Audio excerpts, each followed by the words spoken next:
नमस्कार प्रिय दर्शकों, यदि आप धनु राशि या धनु लग्न के जातक हैं तो पूर्व के कार्यक्रम में मैंने आपको बताया था कि 30 अक्टूबर 2023 को जब राहु महाराज मेष राशि को छोड़ देंगे, आपके जीवन में किस प्रकार आएंगे बहुत बड़े बदलाव।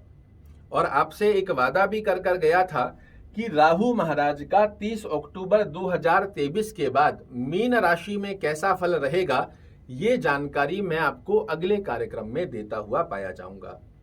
किंतु उससे पहले मुझे आवश्यकता लगी केतु महाराज से आपको अवगत कराने की, क्योंकि आप सभी लोग जानते हैं कि राहु और केतु ये एक ही शरीर के दो अंग हैं। राहु महाराज मस्तिष्क हैं और केतु हृदय।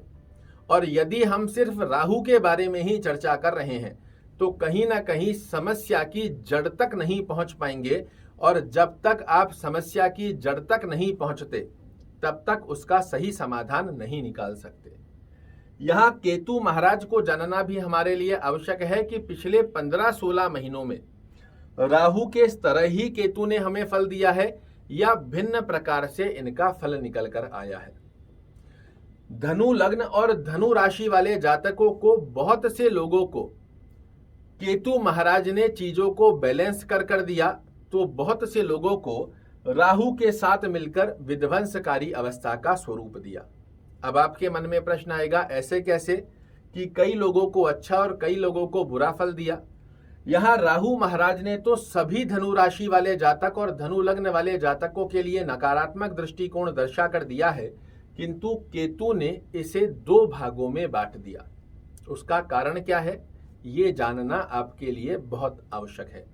तभी आप जान पाओगे कि आगामी समय में हमें राहु और केतु में से किस ग्रह को डिक्रीज करना है और कौन से ग्रह को मजबूत करने से हमारे जीवन में अच्छे फल प्राप्त हो पाएंगे। केतु और राहु, इनके पास इन 12 घरों में से स्वयं का कोई घर नहीं है। ये जिस राशि में बैठते हैं उस राशिपति की तरह कार्य करना प्रारंभ करते हैं। यहाँ केतु के ऊपर से ध्यान दीजिए, ये किस राशि में बैठे हैं? तुला राशि में। तुला राशि के स्वामी कौन होते हैं? शुक्र महाराज। शुक्र महाराज केतु के क्या हैं? मित्र हैं। तो यहाँ पर केतु बाध्य हो जाता है आपको शुभ फल देने के लिए, क्योंकि ये अपनी मित्र कारक राशि में बैठा है। तो फिर क्या सबको शुभ फल देगा? नहीं। क्यों नहीं देगा?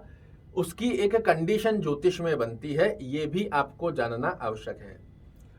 आप देख पा रहे हैं, यदि आपके लग्न से 6वें घर में, 8वें घर में, 12वें घर में या जहां 6 नंबर लिखा हुआ है, इस स्थान पर यदि शुक्र महाराज बैठे हैं, ध्यान से सुनिएगा, लग्न से 6वें, 8वें और 12वें घर में या जहां 6 नंबर लिखा है, यहां पर शुक्र महाराज बैठे हैं, तो राहु के साथ मिलकर केतु महाराज ने भी पिछले 15-16 महीनों से आपके जीवन में बहुत नकारात्मक दृष्टिकोण की स्थिति बताई है। क्यों? क्योंकि मैंने आपको कहा कि ये केतु महाराज हैं, ये शुक्र की तरह फल देंगे। और शुक्र महाराज खुद यदि 6वें, 8वें, 12वें घर में या नीच के होकर बैठे हैं, तो मेरा विश्वास मानिए, राहु से 3 गुना नकारात्मक दृष्टिकोण आपके जीवन में केतु महाराज ने बनाया है। आय के ऊपर स्टकनेस लगाकर देना, डिजायर्स को पूर्ण करने में विलंबकारी स्थितियों का बनाना, बड़े भाई बहनों से रिश्तों को खराब करना, छोटी बीमारियां पिछले 15-16 महीनों में इन्होंने लगातार बनाकर रखी है। पंचम दृष्टि से मेहनत के रिजल्ट निकलकर ही नहीं आने दिए, छोटे भाई बहनों से संबंधों की स्थितियां खराब की, व्यापारिक यात्राओं में सफलता का योग नहीं बनाया, छोटे नहीं बड़े बड़े लॉस आपके करवा दिए, विद्यार्थियों को सफल नहीं होने दिया, धनु राशि के माता पिता को संतान संबंधित पिछले 15-16 महीनों में लगातार चिंता बनाकर रखी, नवम दृष्टि से दाम्पत्य जीवन को बड़ा अस्वस्थ बनाकर रखा, दैनिक रोजगार में आपको लाभ नहीं निकल कर आने दिए, और साथ में ही पार्टनरशिप में बड़े बड़े लॉस करवा दिए आपको। वहीं दूसरी तरफ यदि शुक्र महाराज आपके लग्न से 6वें, 8वें, 12वें घर में नहीं है और जहां 6 नंबर लिखा है इस स्थान पर नीच के नहीं हुए हैं, तो यहाँ राहु महाराज ने तो पिछले समय में आपको नकारात्मक दृष्टिकोण बनाकर दिए हैं, किंतु केतु ने शुक्र की तरह कार्य करते हुए चीजों को बैलेंस किया है। इसे आप मेरे अगले शब्दों से समझ जाएंगे कि केतु ने आपको अच्छे फल दिए हैं या फिर राहु से ज्यादा नकारात्मक दृष्टिकोण में फल दिए हैं। अगर शुक्र महाराज का प्लेसमेंट अच्छा बना हुआ है तो केतु महाराज आपकी अर्निंग करवाते रहे, आपकी डिजायर्स को छोटे ही स्वरूप में सही किंतु पूर्ण करते रहे, भाई बहनों से रिश्तों को बैलेंस बनाकर रखा, छोटी मोटी बीमारियां आई भी तो इनको तुरंत रूप से ठीक कर दिया, मेहनत के रिजल्ट आपको निकल कर आते रहे, संतान संबंधित चिंताजनक स्थितियों में आपको लिप्त होने से बचाने का प्रयास किया, बड़े बड़े जो लॉस हो रहे थे उनकी कुछ मात्रा में आपने पिछले 15-16 महीनों में रिकवरी कर ली, दाम्पत्य जीवन की स्थितियों में बैलेंसिंग बनाकर रखी, पार्टनरशिप में आपकी अंडरस्टैंडिंग रिलेटेड इशू क्रिएट हुए किंतु लॉस नहीं होने दिया, और साथ में ही दैनिक रोजगार को आपके पक्ष में बनाकर रखा।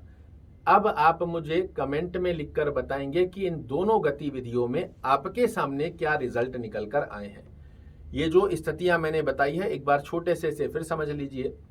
अगर शुक्र की प्लेसमेंट अच्छी नहीं है तो केतु महाराज ने आपके लिए जो जो स्थितियां मैंने बताई है, आय से संबंधित, डिजायर्स से संबंधित, छोटे भाई बहनों से संबंधित, बड़े भाई बहनों से संबंधित, मेहनत के रिजल्ट, बड़े लॉस और दाम्पत्य जीवन की स्थितियों को आपने पिछले 15-16 महीनों में नकारात्मक होते हुए देखा है, या फिर ये जो 3 स्थितियां मैंने बताई है इसमें आपने बैलेंसिंग देखी है।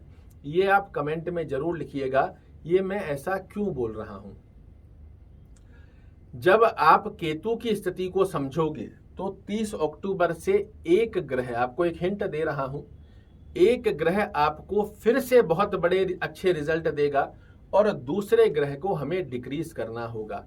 आप केतु को समझ गए कि केतु पिछले समय में आपके लिए कैसे रिजल्ट देकर गया है, तो आगामी समय में जब हम राहु महाराज की चर्चा करेंगे केतु के फल आपको स्वतः से समझ आएंगे। हो सकता है अभी मेरी बात थोड़ी सी टिपिकल लग रही हो आपको, किंतु आप कमेंट में लिखिए कि राहु ने पिछले स्थितियों में जो जो अवस्था मैंने आपको बताई है उसे बैलेंसिंग किया है या अनबैलेंस किया है। बैलेंसिंग किया है तो आगामी समय में ये हमें किस प्रकार के रिजल्ट देंगे वो अगले कार्यक्रम में आपको बहुत स्पष्ट हो जाएगा, और अनबैलेंस किया है तो आगामी समय में आपको राहु और केतु महाराज की दोनों गतिविधियों को कैसे बैलेंस किया जाएगा, ये जानकारी जब मैं आपको दूंगा, आपके जीवन में एक एक नकारात्मक दृष्टिकोण के पन्ने धुलते चले जाएंगे और सकारात्मक दृष्टिकोण की तरफ आपको आगे कैसे बढ़ना है ये बहुत स्पष्ट हो जाएगा। इसी बात को ध्यान में रखते हुए मैंने राहु के फल से पहले केतु की जानकारी देना आपको आवश्यक समझा। आशा करता हूं मेरे द्वारा दी गई ये जानकारी आपको पसंद आएगी। कल फिर से एक नई जानकारी लेकर आपके सामने उपस्थित होऊंगा। तब तक के लिए नमस्कार।